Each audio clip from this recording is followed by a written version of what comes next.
സുവിശേഷം. അപ്പൊ ഞങ്ങളിവിടെ കടന്നു വന്നത് ആളെ മാറ്റാൻ വേണ്ടിയാ. ആളെ മാറ്റുക എന്ന് പറഞ്ഞാൽ എന്താ ആളെ മാറ്റുക? ഒരു വീട്ടിൽ നിന്ന് മറ്റൊരു വീട്ടിലേക്ക് കൊണ്ടുപോയി ഈ ഭൂമിയിൽ നിന്നും ഭൂമിയിലേക്കുള്ള വഴിയല്ല പറഞ്ഞത്. ഞങ്ങൾ വിളിച്ചു പറയുന്ന സുവിശേഷം സ്വർഗീയ വീട്ടിലേക്കുള്ള വഴിയാണ്. സ്വർഗീയ വീട്ടിലേക്കുള്ള മാർഗമാണ് ഞങ്ങൾ വിളിച്ചു പറയുന്ന ദൈവത്തിന്റെ വചനം. മരണം കൊണ്ട് ഈ ലോകത്തിന്റെ ജ്ഞാനം തീരുമ്പോൾ ഞങ്ങൾ വിളിച്ചു പറയുന്ന ദൈവത്തിന്റെ വചനം മരണത്തിനപ്പുറം തുടങ്ങുകയാണ്.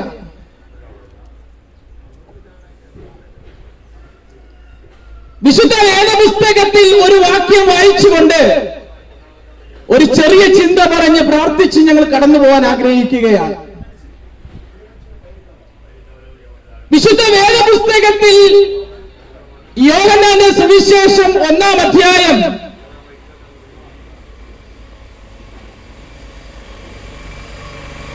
12-ാമത്തെ വാക്യം, യേശുവിനെ കൈക്കൊണ്ട് യേശുവിന്റെ നാമത്തിൽ വിശ്വസിക്കുന്ന ഏവർക്കും ദൈവമക്കളാകുവാൻ പിതാവ് അധികാരം കൊടുത്തു.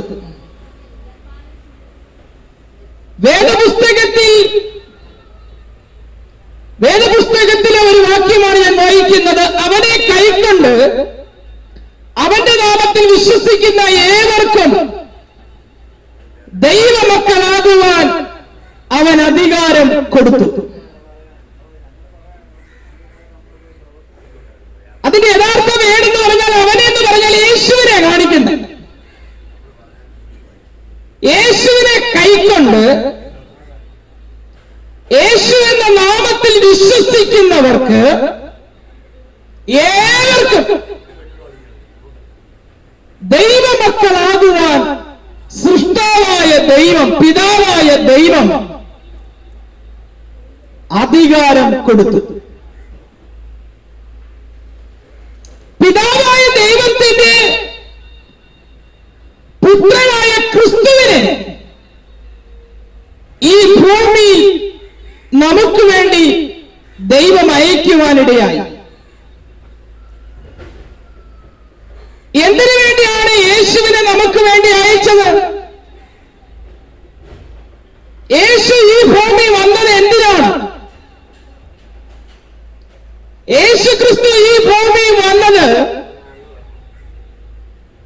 മനുഷ്യനെ വീണ്ടെടുക്കുവാൻ വേണ്ടിയാണ്. മനുഷ്യനെ വീണ്ടെടുക്കുക എന്ന് പറഞ്ഞാൽ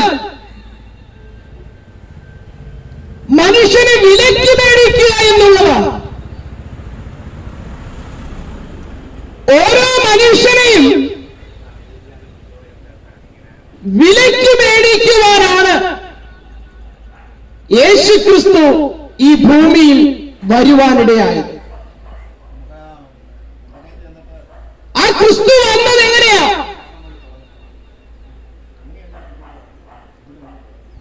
നമുക്ക് ലഭിച്ചതുപോലെ ഒരു ശരീരം ദൈവം ക്രിസ്തുവിന് കൊടുക്കുവാനിടയായി. ദൈവമായിരുന്നവൻ, ദൈവത്തോട് കൂടെ ഇരുന്നവൻ, ദൈവത്തിന്റെ സമത്വം മുറുകെ പിടിക്കാതെ മഹത്വം വെടിഞ്ഞ് പാപത്തിലൂടെ അകന്നുപോയ മനുഷ്യനെ വീണ്ടെടുക്കുവാൻ വേണ്ടി മനുഷ്യ സാദൃശ്യത്തിൽ ഈ ഭൂമിയിലേക്ക് ഇറങ്ങി വന്ന ഒരു വ്യക്തിയാണ് യേശു ക്രിസ്തു.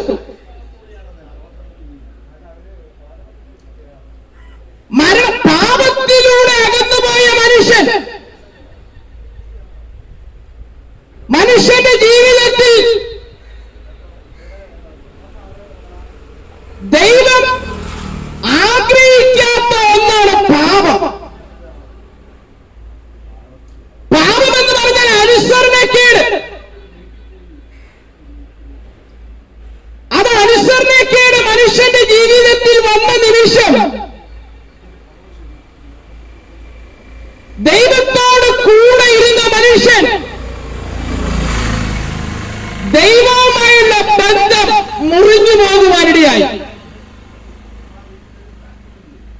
ദൈവവുമായുള്ള ബന്ധം മുറിഞ്ഞുപോയ മനുഷ്യനെ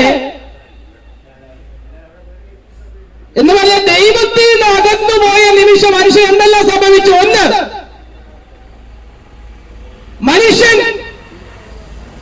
മനുഷ്യന് നഷ്ടപ്പെട്ട ഒന്നാണ് ദൈവവുമായുള്ള സമ്പർക്കം നഷ്ടപ്പെട്ടു. രണ്ട്, ദൈവവുമായുള്ള ദൈവത്തിന്റെ തേജസ് നഷ്ടപ്പെട്ടു. ദൈവം കൊടുത്ത അധികാരങ്ങൾ നഷ്ടപ്പെട്ടു. ദൈവപുത്രനായിരുന്നു, പക്ഷെ അനുസരണക്കേട് വന്ന നിമിഷം മനുഷ്യപുത്രനായി തീരുവാനിടയായി. മനുഷ്യപുത്രനായി പാവത്തിന്റെ അധികാരിയായ പിശാചിന്റെ കീഴിൽ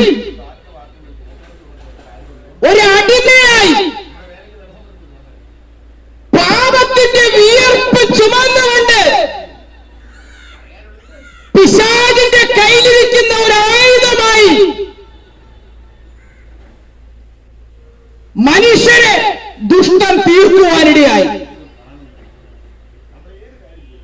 എന്ന് പറയാം, മനുഷ്യൻ ഇരുട്ടിന്റെ അധികാരത്തിൽ വീഴുവാനിടയായി. എന്ന് പറയാം, മനുഷ്യന്റെ സുബോധം നഷ്ടപ്പെട്ടു.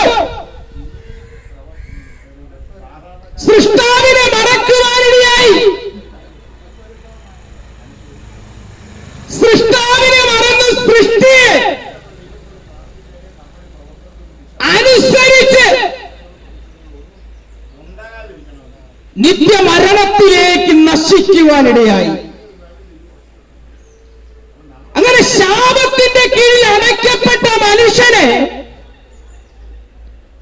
വീണ്ടെടുക്കുവാൻ, വിലയ്ക്ക് മേടിക്കുവാൻ, ഒന്നുകൂടി പറഞ്ഞ മനുഷ്യനായിരിക്കുന്ന നിന്നെ ദൈവപുത്രനാക്കുവാൻ ദൈവം തീരുമാനിച്ചു. പാപമുള്ള മനുഷ്യനെ വീണ്ടെടുക്കുവാൻ, നമ്മുടെ പാപം രക്തത്തിൽ കിടക്കുന്നു. അതേ രക്തത്തിൽ കിടക്കുന്ന മനുഷ്യനെ വീണ്ടെടുക്കുവാൻ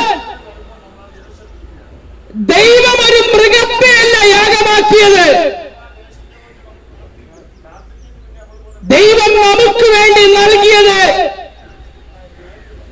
തന്റെ ഓമന കുമാരനായ ക്രിസ്തുവിനെയാണ്. ക്രിസ്തു വന്നത് നമ്മെ ദൈവത്തോട് അടുപ്പിക്കുവാൻ വേണ്ടിയാണ്. നമുക്ക് വേണ്ടി വില കൊടുക്കുവാനാണ്. പാപമില്ലാത്ത ക്രിസ്തു പാപമുള്ള മനുഷ്യർക്ക് വേണ്ടി തന്റെ അവസാനത്തുള്ള രക്തം വരെ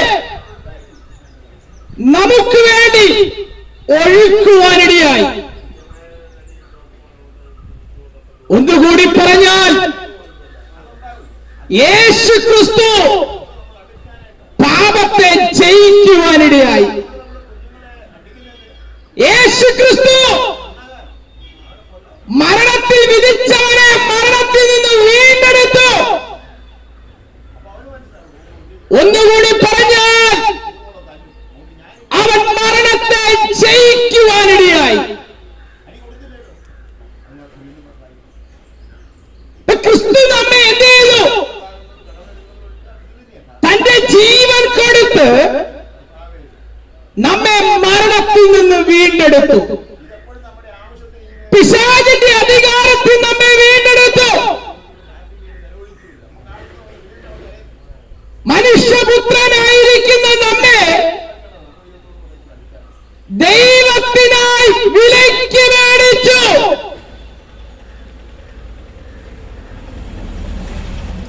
അതാ ഇവിടെ പറയുന്നത്, അവരെ കൈക്കൊണ്ട്. പക്ഷെ വേറൊരു കാര്യമുണ്ട്. യേശു ക്രിസ്തു ചെയ്യാനുള്ളതെല്ലാം ചെയ്തു കഴിഞ്ഞു. യേശു ക്രിസ്തു താൻ ചെയ്യാനുള്ളതെല്ലാം ചെയ്തു കഴിഞ്ഞു. പക്ഷെ പലരും ചിന്തിക്കാറുണ്ട്,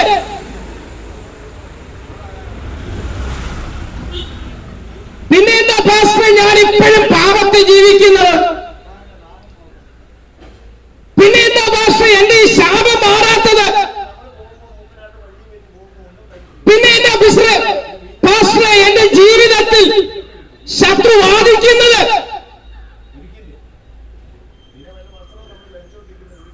അതിനുവേണ്ടിയാണ് വീണ്ടും ഈ സുവിശേഷം ഇവിടെ വിളിച്ചു പറയുന്നത്.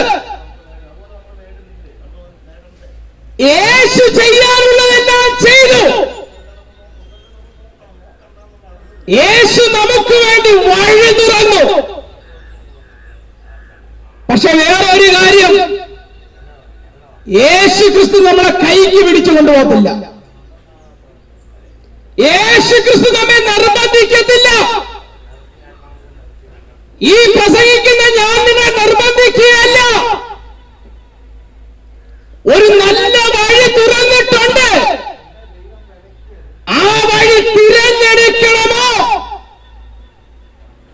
ആ വഴിയിലൂടെ യാത്ര ചെയ്യണമോ വേണ്ടയോ എന്ന് തീരുമാനിക്കുന്നത് ദൈവം മനുഷ്യന് കൊടുത്തിരിക്കുന്നു. ഇവിടെ പറയുന്നതിന് അവരെ കൈക്കൊണ്ട്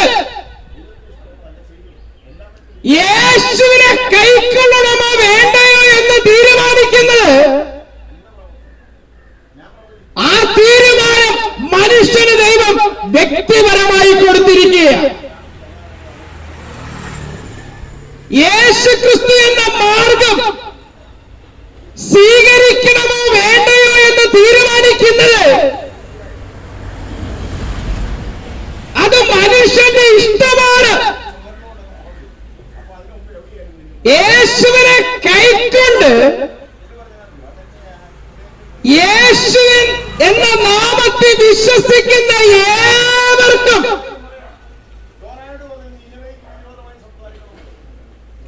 എന്ന് പറഞ്ഞാൽ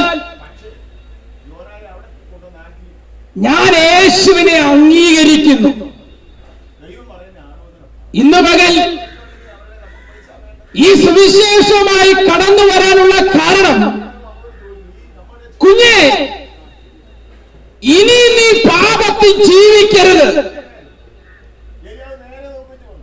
ഇനി നീ നിന്റെ മേൽ ശത്രു ആഴരുത്, ഇനിയും നിന്റെ മേൽ ശത്രുവിന്റെ അധികാരം വെളിപ്പെടരുത്. നിനക്ക് കഴിയാത്ത വിഷയത്തെ, നിനക്ക് ജയിക്കുവാൻ കഴിയാത്ത വിഷയത്തെ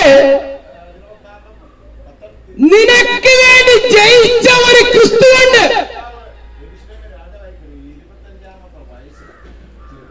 ഈ ലോകത്തിന്റെ അധികാരിയെ നമുക്ക് ജയിക്കാൻ കഴിയത്തില്ല. പക്ഷെ ജയിച്ച ഒരു ദൈവം നമുക്കുണ്ട്. ആ ദൈവത്തെ പരിചയപ്പെടുത്തുവാൻ വേണ്ടിയാണ്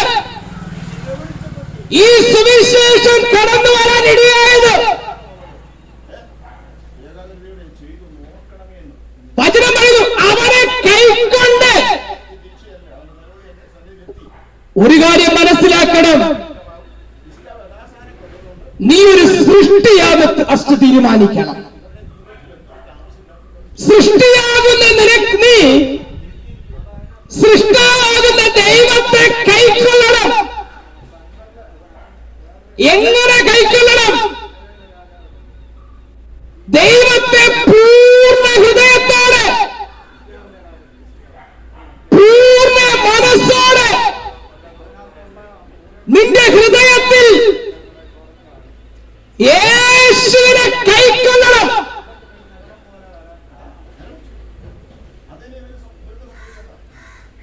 യേശു ക്രിസ്തുവിന്റെ മുമ്പാകെ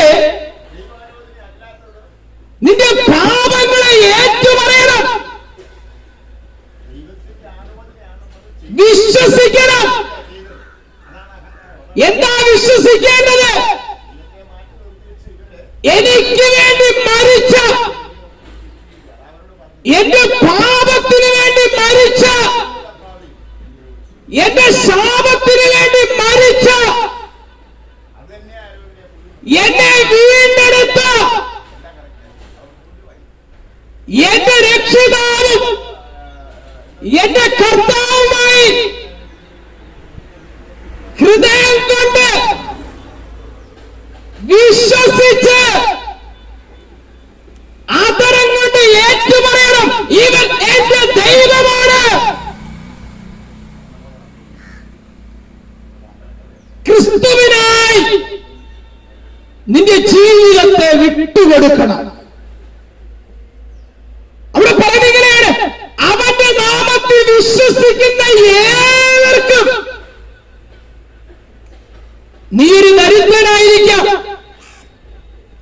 നീ ഒരു കടഭാരത്തിൽ മുങ്ങി നിൽക്കുന്ന വ്യക്തിയായിരിക്കാം, നീ ഒരു കർത്തവനായിരിക്കാം, മക്കളെല്ലാം ഉപേക്ഷിച്ചവനായിരിക്കാം, ഒരു മദ്യപാനിയായിരിക്കാം, ഒരു കുരുടനായിരിക്കാം, ചെകിടനായിരിക്കാം, ഒരു കിടരോഗിയായിരിക്കാം. ഈ ലോകത്തിലുള്ള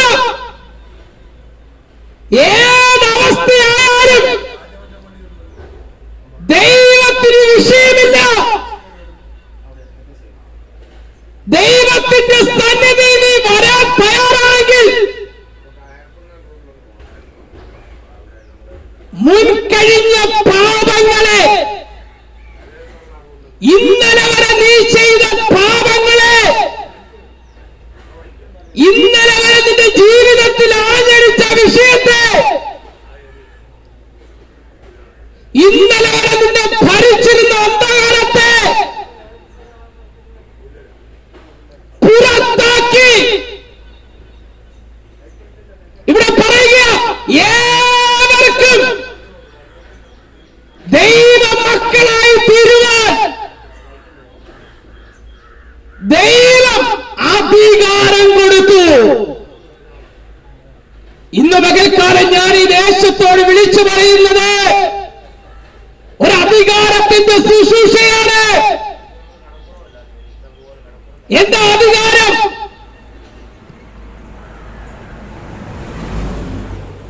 മനുഷ്യനെ മാറ്റുന്ന സുവിശേഷം, മനുഷ്യന്റെ ജീവിതത്തെ ചേഞ്ചാക്കുന്ന സുവിശേഷം, മനുഷ്യനെ ആളല്ലാതാക്കി തീർക്കുന്ന സുവിശേഷം. ഒന്നുകൂടി പറഞ്ഞാൽ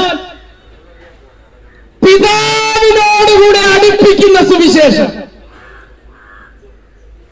ഇവിടെ പറയുന്നത് ഇങ്ങനെയാണ്, ദൈവം അധികാരം തന്നിരിക്കുകയോ, സുവിശേഷത്തിൽ നിറഞ്ഞു നിൽക്കുന്ന ക്രിസ്തു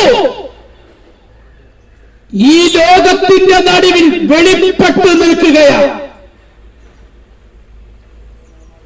ഈ ക്രിസ്തുവിനെ അംഗീകരിക്കുവാൻ തയ്യാറാണോ? എന്തിന്? ദൈവപുത്രനായി തീരുവാൻ. കുഞ്ഞെ,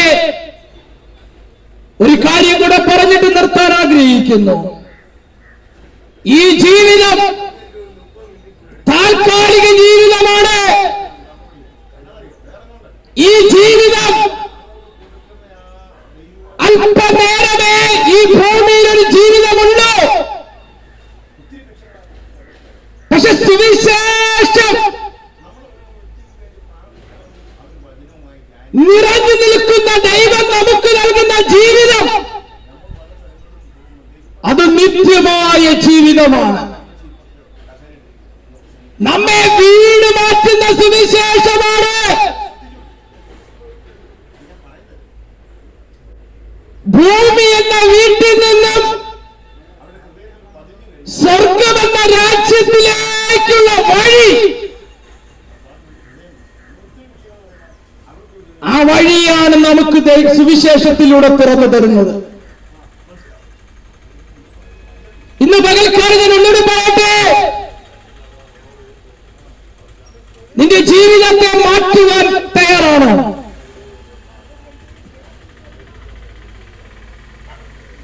ഒരു അധികാരത്തിന്റെ ശുശ്രൂഷയാണ് ദൈവം നമുക്ക് നൽകിയ അധികാരം. നഷ്ടപ്പെട്ട രാജ്യം തിരികെ തരാൻ, നഷ്ടപ്പെട്ട ബന്ധം വീണ്ടും യോജിപ്പിക്കുവാൻ മനുഷ്യപുത്രനായിരിക്കുന്ന നിന്നെ ദൈവപുത്രനാക്കി തീർക്കുവാൻ ദൈവം നമുക്ക് വേണ്ടി മുന്നൊരുക്കിയ വഴി, അതാണ് യേശു ക്രിസ്തുവാകുന്ന വഴി. ഈ ക്രിസ്തുവിനെ ഏറ്റെടുക്കാൻ തയ്യാറാണോ? ഈ ക്രിസ്തുവിനെ അംഗീകരിക്കുവാൻ തയ്യാറാണോ? ഒരു പുതിയ വഴി,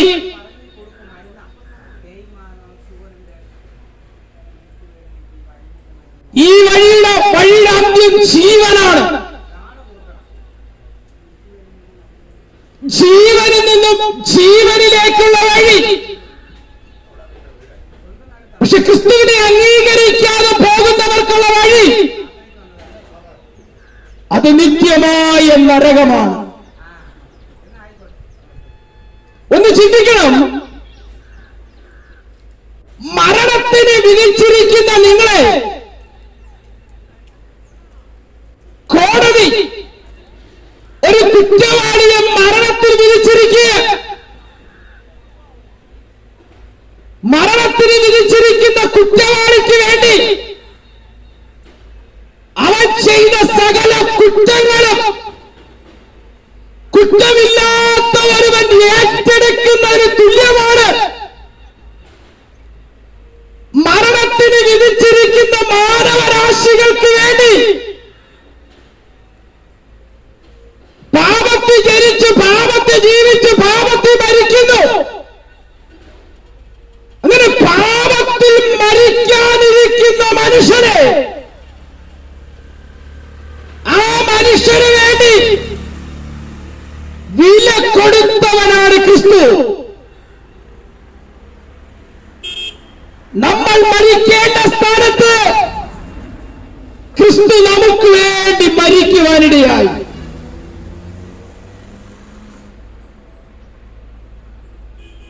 നമ്മൾ അപമാനമേൽക്കേണ്ടടുത്ത്,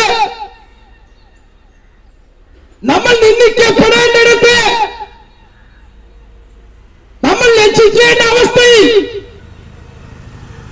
ക്രിസ്തു നമുക്ക് വേണ്ടി നിന്ദയേൽക്കുവാനിടയായി. ക്രിസ്തു നമുക്ക് വേണ്ടി അപമാനമേറ്റു. ഒന്നുകൂടി പറഞ്ഞാൽ,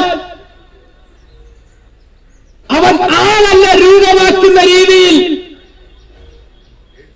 നമുക്ക് വേണ്ടി മരിക്കുവാനിടയായി. അങ്ങനെ മരിച്ച് നിങ്ങളെ വിലയ്ക്ക് മേടിക്കണമെങ്കിൽ